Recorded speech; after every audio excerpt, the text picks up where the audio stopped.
Sultanabad society గోదాం వద్ద రాత్రి నుండి యూరియా కోసం నిద్రిస్తూ పడిగాపులు పడుతున్న రైతులు.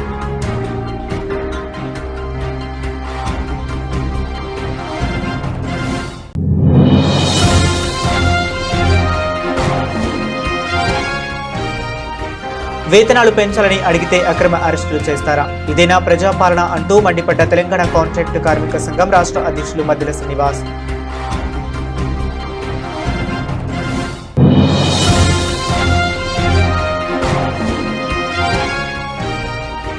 సొంతింటి కల నెరవేర్చాలని ఐటీయూ ఓపెన్ బ్యాలెట్ ఉద్యమంలో 2వ రోజు ఉత్సాహంగా పాల్గొంటున్న కార్మికులు.